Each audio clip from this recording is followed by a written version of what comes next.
Welcome to the next video. This one's on Feminist Economics. And this will be a little longer than the last one. It might probably break up into several parts. Okay, so this is our second to last school of thought. Oh, once again, of course, I'm sorry, let me move the camera just a tad to capture the top of the screen there. Okay, that again is a reminder to me. It has nothing to do with what you have to look up for the answers. All the answers are in the book on this one. It's not a bad chapter. There's some chapters I like better than others.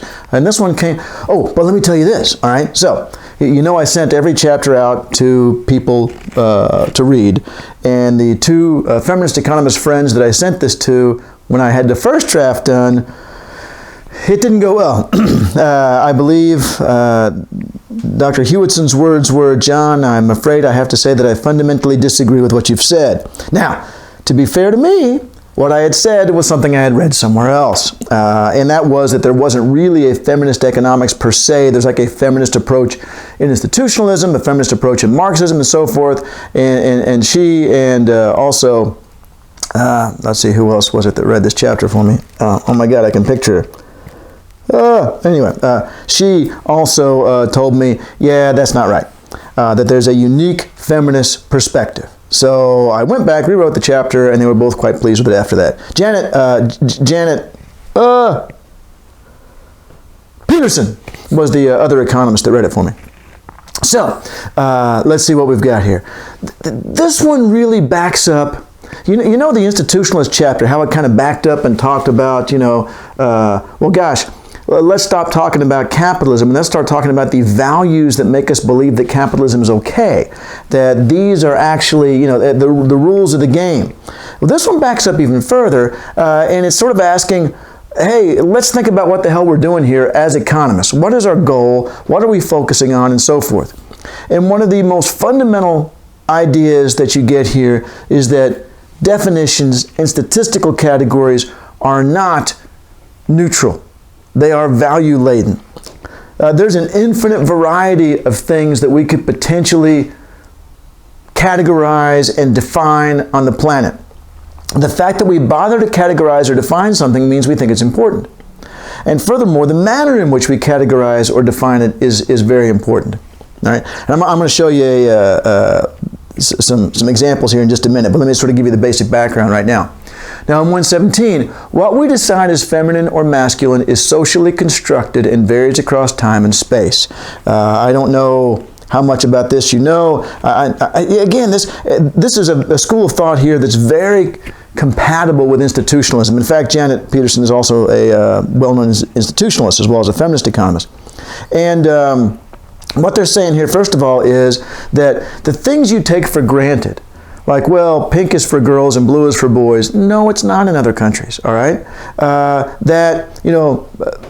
Samurai, apparently, it was very important to those warriors that they also did things like write poetry and have a beautiful tea service. And that was not be something that in Western culture that a knight would do. And so the whole idea of what is feminine and what is masculine has evolved over time. Roman soldiers, especially the officers, would paint their fingernails and toenails, especially before battle, right? And lacquer their hair to get ready for combat. And I got to think about that. What if that was true in the NFL? It'd be like the Cowboys players would be like making silver nail polish, with little blue stars on them, stuff like that. And we laugh and say it's kind of silly, but in an alternate timeline, it is very possible. There is nothing inherently female about painting your fingernails. There's nothing inherently female about that. And so, there was a time when it was sort of scandalous for a woman to wear pants, and now we don't think twice about it, right? So these things evolve over time. So what is feminine and what is masculine is socially constructed. Now, even the categories themselves may vary, such as straight, gay, lesbian, bisexual, and transgender are gaining acceptance over the simple binary, and yet, despite their lack of scientific validity, what role do these definitions play, and what do they reflect and reinforce? Okay, so what it's saying there is that there is no scientific reason why in the United States of America men should not paint their fingernails, all right? And yet, nevertheless, Lord help you if you, I'm going to grab my notes here, Lord help you if you violate that rule, that entirely arbitrary rule. But Lord help you if you'll violate it, that these definitions play a crucial role in how we live our lives and how we view ourselves and others. And they reflect and reinforce social roles and power relationships. You don't have to look, well, again, I'm going to give you some examples here in just a minute. But you don't have to look back very far in time to see where we have sort of very strict definitions of what men and women are allowed to do. And they're still there, of course, but it's less strict now. And by the way, before I forget, can't remember if there's a study question on this or not, but feminist economics is not just about gender, right? It ended up being sort of focused on anyone who is in an oppressed position in society. That these concepts should also be useful in thinking about their situation. So it's not just, although, obviously a lot of it's about gender, but not exclusively. Now, coming back down here, okay, 118, abstract theoretical constructs are very important because they offer key focal points. The phenomena they illuminate are those we deem sufficiently important to expend resources in studying, and anything we deem uninteresting or insignificant goes uncounted. With that in mind, what do feminist economists say about GDP? Okay, you ever think about this?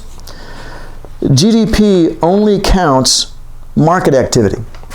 And while this has been changing in the United States, as was pointed out by that When You're Invited to an American Home book that I read to you earlier on the institutionalist stuff, generally speaking, what women have done traditionally therefore shows up nowhere under the category of economic activity. Non-market acts like home management and child rearing that are often the near exclusive domain of women are completely ignored.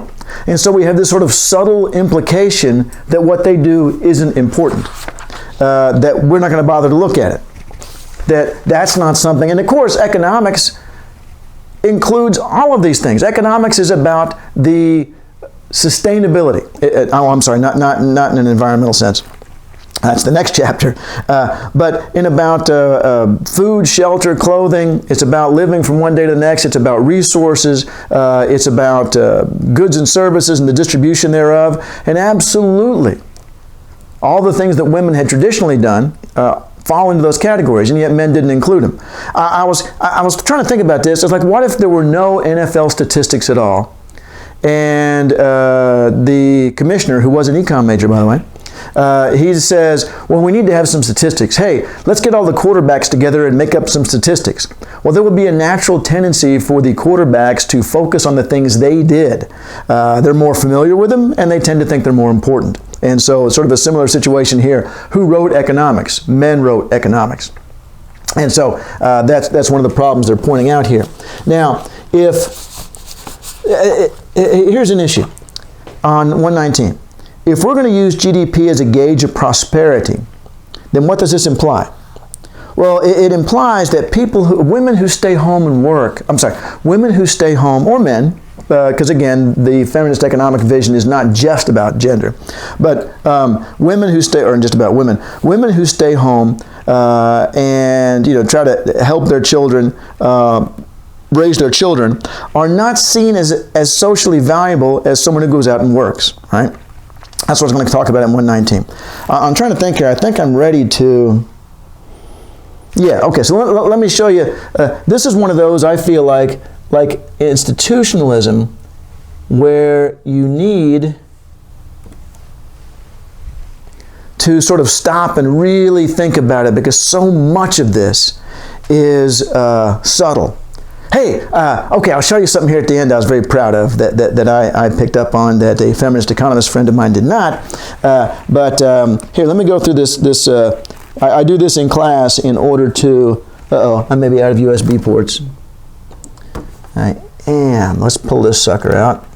I want to put my little pointer together here to advance the PowerPoint. And there you go. It's in. I have to insert the battery. Close the battery cover. Turn it on. Click. Okay. What I want to point out, first of all, is how definitions are not neutral. And I thought it might be useful to focus on something other than feminist economics, gender to start with, and to focus in particular on something that we would generally agree today is absolutely horrific and wrong. And this is from, I think, Harper's Magazine. I used to know, but I've forgotten now.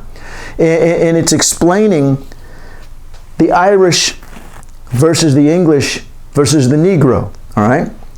And the clear intent is to show how the Irish are inferior.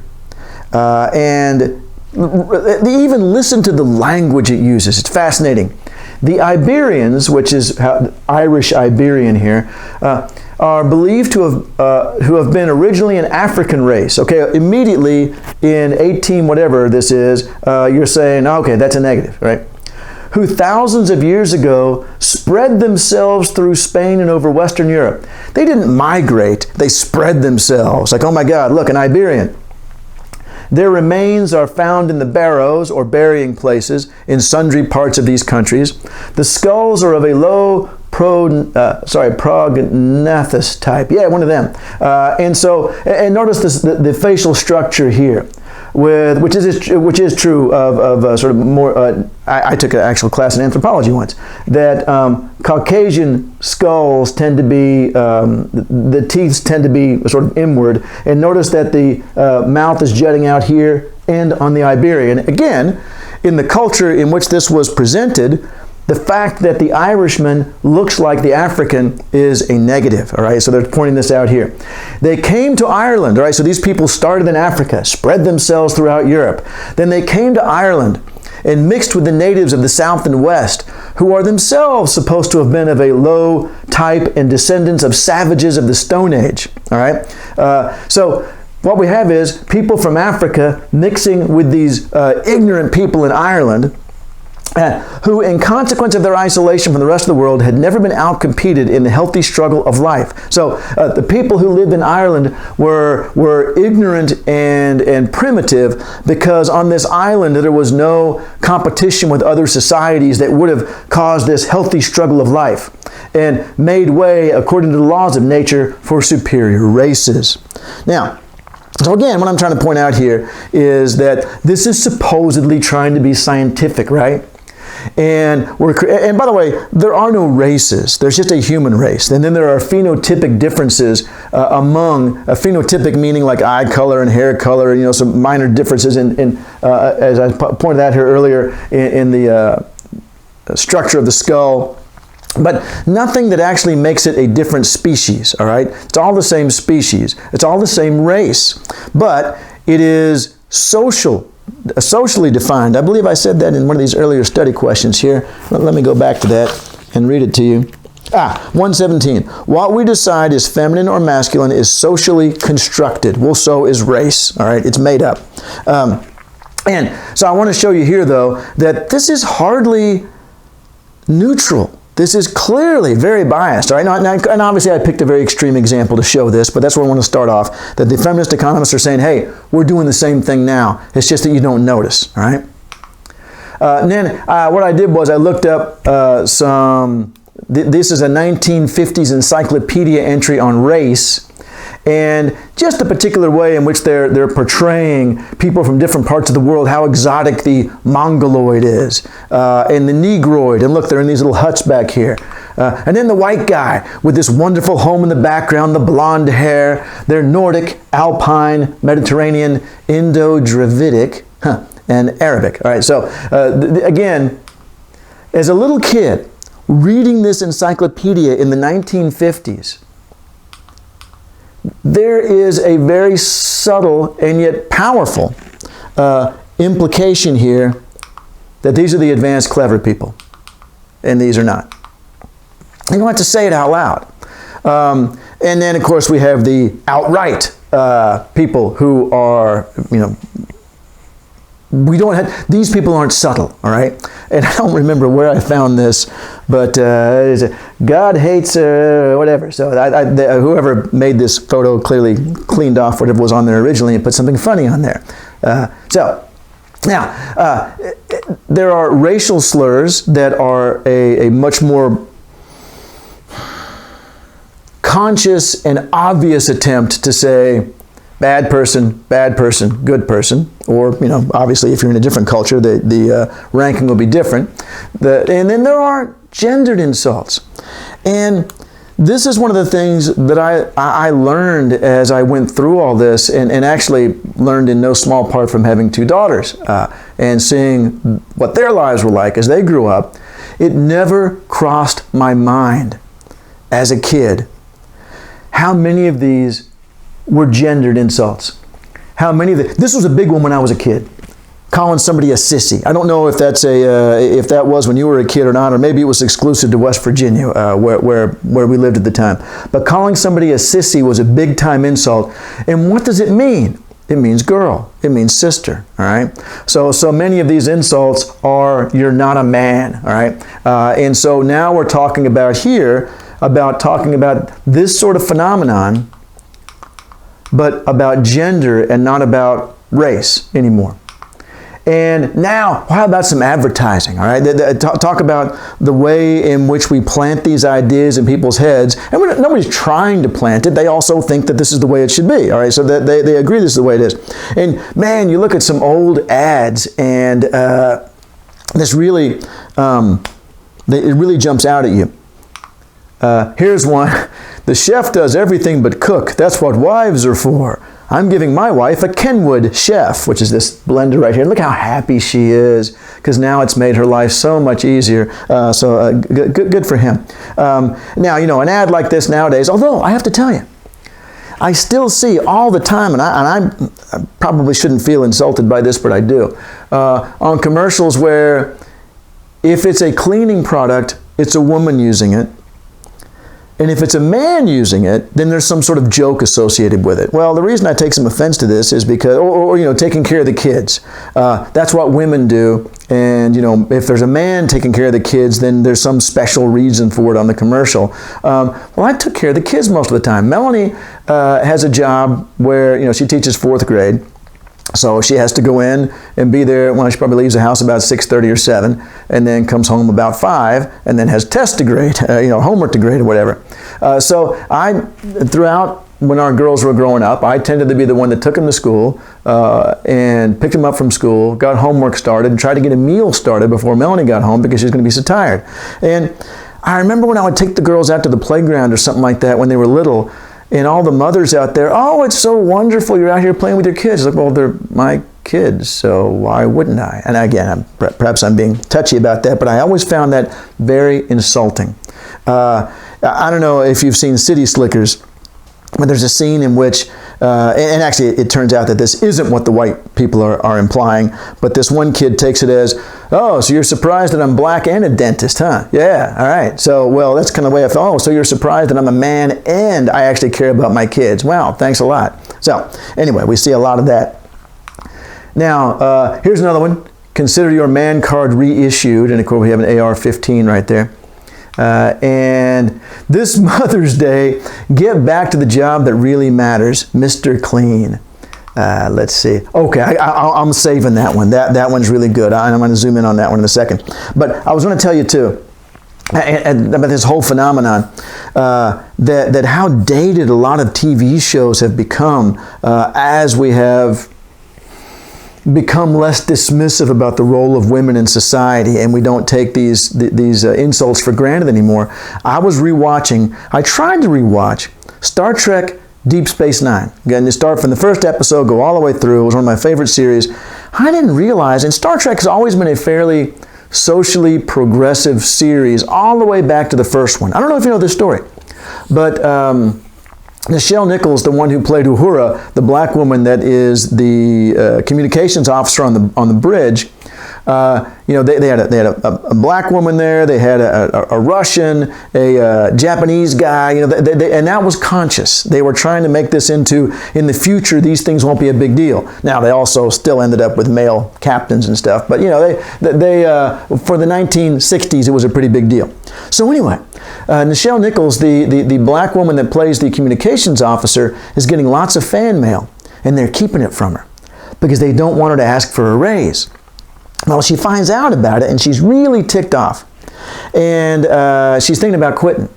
and she happens to be at some event with Martin Luther King. And Martin Luther King says to her, "Oh my gosh, I never miss your show.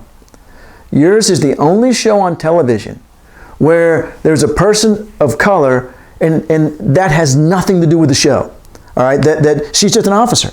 And so this is such an example to people." So she said, "You know what, I'll suck it up and I'll keep working on the show because apparently that's important to people." All right.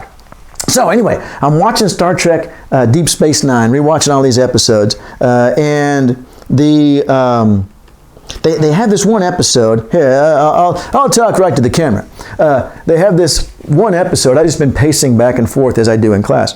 They have this one episode where they end up on this planet where there's a group of people who used to be part of the Federation, but their spaceship crashed, and they've lived on this planet for a while. So they're there to rescue them. Well, they kind of don't want to be rescued, but anyway, that's not part of what I wanted to tell you. So the people on the planet find out that these other Federation people have landed and are still in touch with everything that's going around. And there's like these questions yelled out from the crowd and the people on the planet. And this one guy yells out, "Who won the such and such sport championship last year?" And a woman yells out, "What are the fashions right now?" Like, yeah, I don't. Anyway, that seemed like such pandering, such. She's all interested in what the fashions are. All right, she's in Starfleet. She is a scientist, and she's all interested in fashions. All right, then these things get drilled into your head. All right, very subtly. And as we said in the Institutionalist chapter, however, those are the hardest ones to see, to get around. All right, I got to show you this one. All right, let me see if I can zoom in on this one to show you a little better. That this is not an old ad. I don't think I'm going to get much better than that. I was going to zoom, but then you're going to miss, it's going to squeeze it down. This is not an old ad. This came out after I already started teaching contending perspectives. And it's for Canadian Club, and your mom wasn't your dad's first. All right, this is how they're trying to sell Canadian Club.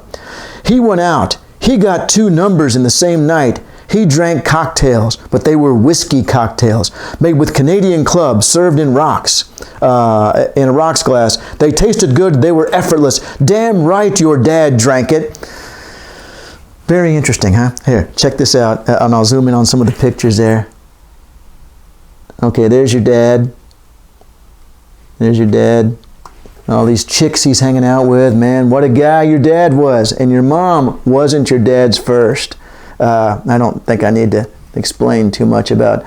Well, let's put it this way. They did not have a corresponding ad campaign. Your dad wasn't your mom's first. That probably never crossed their mind as a good idea. But wait, there's more. All right, now, this one's not gender-oriented, but I love it. Same company, Canadian Club, trying to sell their alcohol. Your dad wouldn't have hung out with you. Really? You want the people reading this ad to end up in a fetal position on their floor crying? Your dad wouldn't have hung out with you. He knew where to go, what to listen to, what to drink. Whiskey cocktails made with Canadian Club. They looked good and they tasted even better. You were in or you were out. Your dad was in. Damn right your dad drank it. And I don't know whether this ad campaign continued after this or not, but I could not believe my luck teaching contending perspectives. Why, thank you, Canadian Club, for giving me such brilliant examples of this gender roles and how society is reinforcing them right here in current advertising. Here's another one, and they got in big trouble for this and had to stop it pretty quickly. This woman here is saying a metro bus travels about 8,260 miles between breakdowns. Didn't know that, did you? Can't we just talk about shoes? So, it's a modern ad. At least they did decide that it was a bad idea. All right. Let me tell you this too. I use, for all my news, I use the BBC News app, all right? It's a fairly, when you look at all those things of what's the most biased and so forth, the BBC always ends up very close to the middle. And so that's why I like to use it. But the BBC, if you're talking to English people, there's a lot of people in England who are originally from former colonies. and India, Pakistan, Bangladesh, that sort of thing. And so they'll have news from around the world. Well, this was not a former British colony. It was actually a former French colony, but in Tunisia. They were talking about in there was a scandal in Tunisia over a talk show, morning talk show, like Good Morning Tunisia or something like that. And they had a special segment on how to put on makeup in a way that covered up bruises from your husband. Again, credit to them. After it aired, they caught hell and they apologized. But somebody had to okay that. Somebody had to say, that's a good idea for a segment. All about how women can cover up bruises from their husbands. And this was taken as I don't say non-confrontational. What am I after here? Not controversial at all. That, this would be very helpful to women here in Tunisia. Absolutely ridiculous. And of course, we made a huge deal not too long ago that in Saudi Arabia, women are now allowed to drive cars. Well, that's fantastic. Good for them. They're just about equal to men there. All right. A lot of crap going on. Now, let's see. I got another one here. Socialization of gender roles, popularity among elementary school boys and girls. All I want to say about this is that what it found was that boys tended to be judged on things that were personal to them, which was athletic ability, coolness, whatever that is, toughness, social skills, and success in cross-gender relationships. Girls gained popularity because their parents' socioeconomic status, which they had nothing to do with, and their own physical appearance, which you largely have nothing to do with, and then academic success, which is why the female GPA at TCU is higher than the male one and has been for the 33 years I've been there. Okay. I can't go through all these. I don't want. Well, I do when we're in class, but I'm not going to do it to you right now. But this is fascinating. When broadcaster Sandy Toksvig was studying anthropology at university, one of her female professors held up a photograph of an antler bone with 28 markings on it. This, said the professor, is alleged to be man's first attempt at a calendar. Toksvig and her fellow students looked at the bone in admiration. Tell me, the professor continued, what man needs to know when 28 days have passed?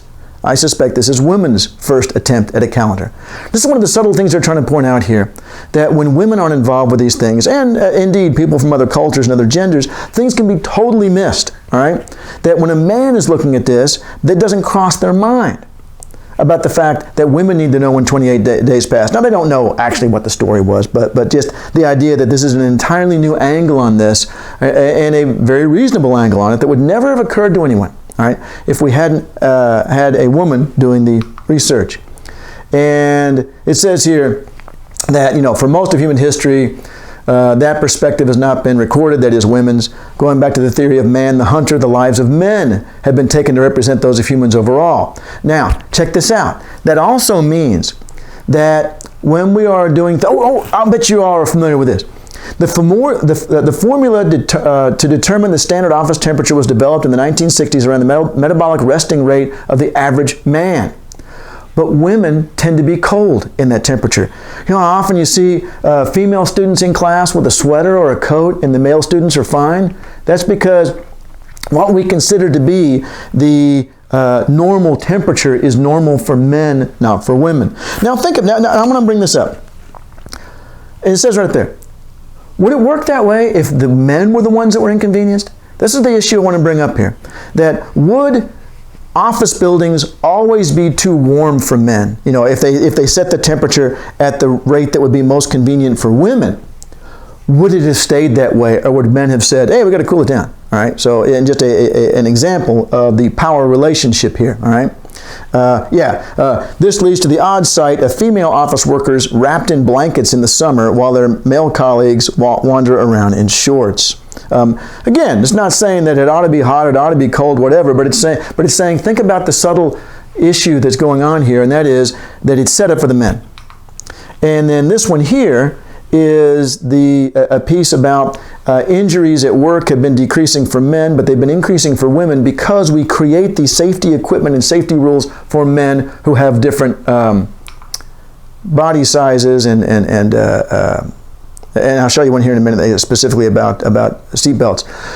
Work-related cancers. Apparently, most of the cancer research is done based on men. right? And so we have a lot of stuff where we don't know about. It says here, cancer is a long latency disease. So even if we started the studies now, it would take a working generation before we had any usable data. So instead, specifically, what we tend to use as the reference point in medical studies is Caucasian men aged 25 to 30 who weigh 70 kilograms. Who knows how much that is? This is reference man. And his superpower is being able to represent humanity as a whole. And of course, it does not. Men and women have different immune systems and hormones, right?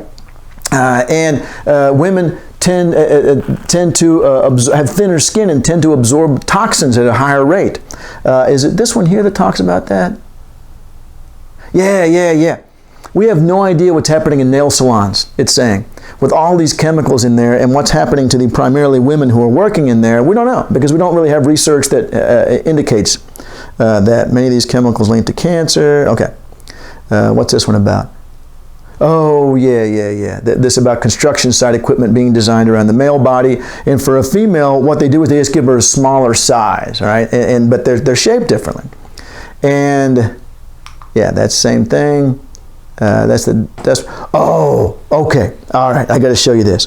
I don't know if you've ever seen this show or not, but this is actually about race and not about gender, but it's another example of something where, well, here, actually, let me show you the next slide, and then I'll go back to that. The next slide is color matters in computer vision, all right? And so basically what this is arguing is that facial recognition is accurate if you're a white guy. The rate of accuracy of facial recognition goes down as you're a woman and as you're a black woman. They have a really tough time figuring it out. Why? Think about this. What if a black woman had designed the facial recognition software, all right? Then this would have already been taken into account. Again, I don't think that there's necessarily any negative intent here, but the outcome is, you already feel like you're screwed over as it is, and now you frickin' don't show up on the facial recognition. Speaking of which, I don't know if you've ever seen Better Off Ted, and that is Portia, I can't remember her last name, that is Ellen DeGeneres' wife, and she in this show is all pro-company, all right? She's an executive, and the company's always right, and Ted is the executive that is a voice of reason, and I will just let this play here. Let me have a look at the monitor and see how that's working out. Yeah, that works. All right, so here we go. Stop. I need to be out of this conversation by tomorrow. Oh, one other thing. Lem mentioned that there's something weird going on with the motion sensors in the lab. Oh, yeah. We replaced all the sensors in the building with a new state-of-the-art system that's going to save money. It works by detecting light reflected off the skin. Well, Lem says it doesn't work at all. Lem's wrong. It does work. Although there is a problem. It doesn't seem to see black people.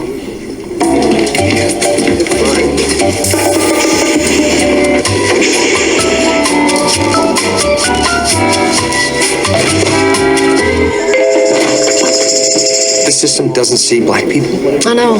Weird, huh? That's more than weird, Veronica. That's basically, well, racist. The company's position is that it's actually the opposite of racist because it's not targeting black people, it's just ignoring them. They insist the worst people can call it is indifferent. Well, they know it has to be fixed, right? Please, at least say they know that? Of course.